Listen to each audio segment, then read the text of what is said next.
Vamos a conversar con la doctora Elena Román.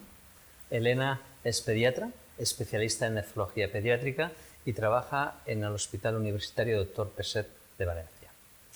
Elena es una experta en síndrome hemolítico urémico atípico y fue de las primeras personas que trataron en España esta patología con eculizumab, tanto en pacientes trasplantados como en pacientes no trasplantados. De verdad es un placer que nos cuentes tu experiencia y toda tu andadura en la historia del eculizumab, que tú la has pasado desde el principio. En los pacientes pediátricos, cuando ves un niño con parámetros de microangiopatía trombótica, ¿qué te hace sospechar en la existencia de un síndrome hemolítico urémico atípico? Pues en efecto, José Luis, esta es una pregunta muy importante, porque la sospecha clínica es la clave para identificar a estos pacientes. Y vamos a pensar rápidamente en este diagnóstico, o bien porque tenemos datos directos de síndrome hemolítico urémico mediado por complemento, o porque tenemos un diagnóstico de síndrome hemolítico urémico típico, pero con datos discordantes. Es decir, que cuando nos encontramos ante una microangiopatía trombótica de evolución crónica o insidiosa, recurrente, que recurre post-trasplante, con antecedentes familiares, en niños muy pequeños, por debajo de los 2 años, o en niños con una hipocomplementemia manifiesta, que es propia de patología de factor H, directamente vamos a pensar en un síndrome hemolítico urémico atípico.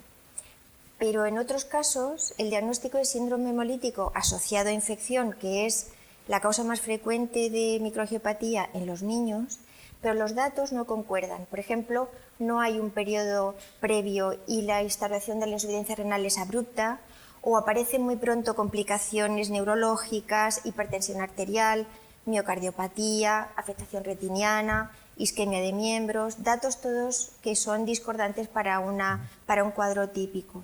Entonces, en estos casos hemos de descartar que exista subyacente un síndrome hemolítico urémico atípico.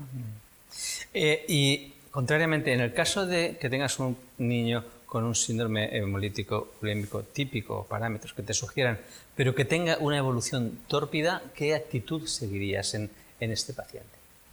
Bueno, pues esto es un punto que ha llevado a muchísima discusión, pero actualmente yo creo que ya estamos en condiciones de responder que iniciar cuanto antes tratamiento con eculizumab previo toma de muestras para estudiar el complemento.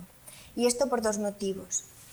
Primero, porque es evidente que existe un solapamiento entre las distintas formas de microangiopatía trombótica. Y de hecho, en las 2/3 partes de los pacientes con síndrome hemolítico atípico existe una condición activadora de complemento, entre ellas la sigatoxina de Escherichia coli. Pero es que además sabemos hoy en día que la propia sigatoxina interfiere en el control de la vía alternativa de complemento a través de factor H. Y el tratamiento con eculizumab precoz ha modificado la evolución de estos pacientes y ha disminuido la probabilidad de secuelas. Pero si esperamos en el tiempo, si tardamos un poco más, entonces los mecanismos de lesión endotelial asociados al típico van a ser insensibles al bloqueo del complemento. Por esto, en caso de que un niño sea dependiente de diálisis, tenga complicaciones neurológicas o cardiovasculares graves que confieren un pésimo pronóstico, la actitud sería tratar con eculizumab lo antes posible y después, con los resultados del estudio de complemento, valorar realmente con elementos de juicio si continuamos el tratamiento o no. Antes de continuar con tu segundo aspecto, me gustaría que nos recordaras que en efecto eculizumab es un anticuerpo monoclonal, estamos administrando inmunosupresión a estos pacientes. ¿Qué medidas profilácticas hay que seguir cuando vamos a iniciar un tratamiento con eculizumab?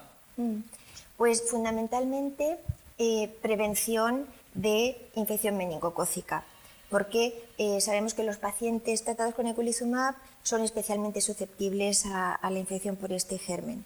Y consiste en vacunación, profilaxis y lo que llamamos estrategia de nido. La vacunación, meningococo B, tetravalente ACWY, y actualizar también el calendario vacunal frente a neumococo y hemófilus.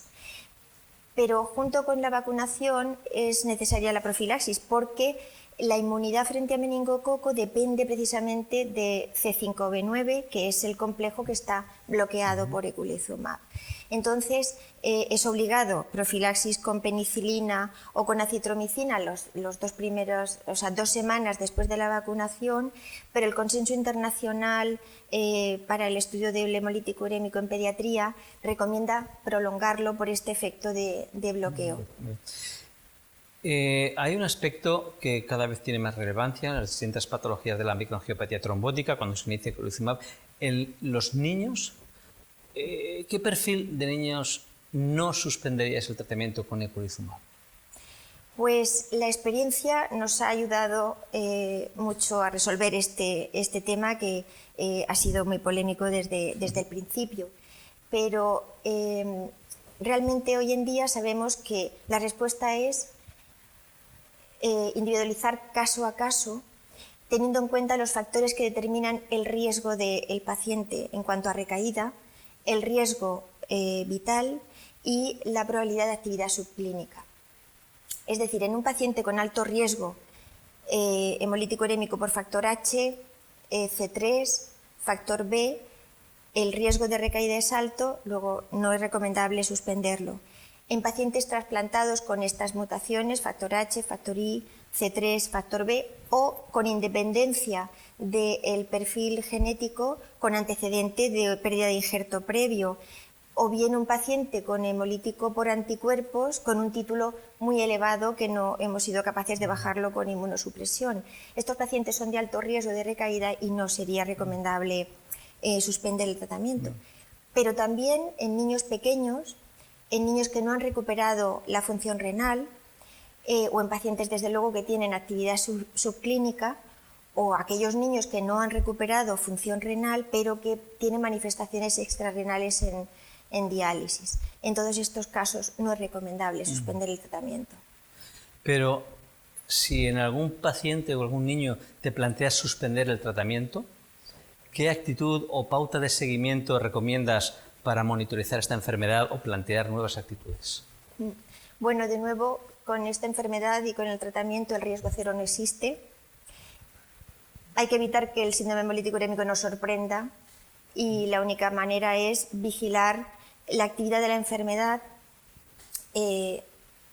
monitorizando parámetros clínicos y analíticos con el fin de detectar recaídas o actividad subclínica para reiniciar el tratamiento lo antes posible.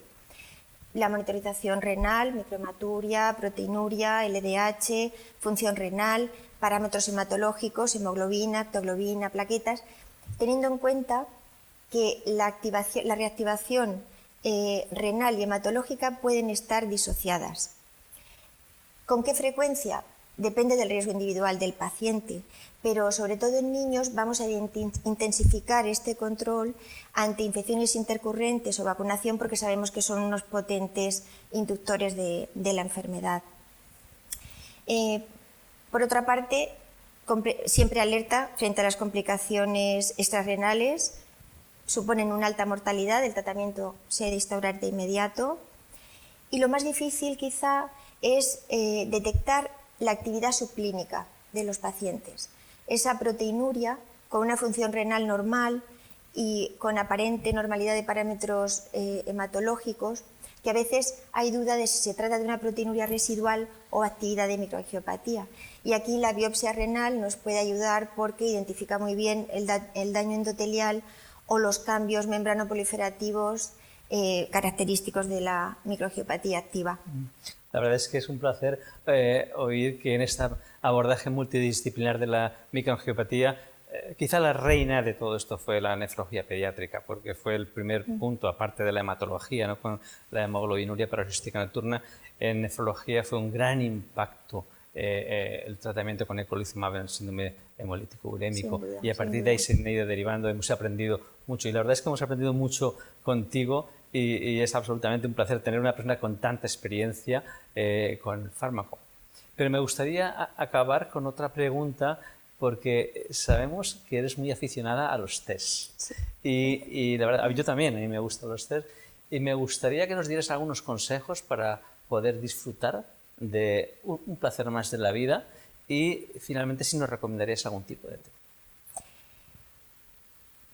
Pues en primer lugar yo elegiría un buen té en hojas y la clave para disfrutar de un buen té es prepararlo con mucha paciencia y con mucho cariño, los tiempos de infusión, el agua de calidad y luego no tener ninguna prisa para disfrutar del té en tu mejor taza. Muchísimas gracias, Elena, un placer. Gracias a ti. Gracias. Gracias a ti, un placer. Adiós.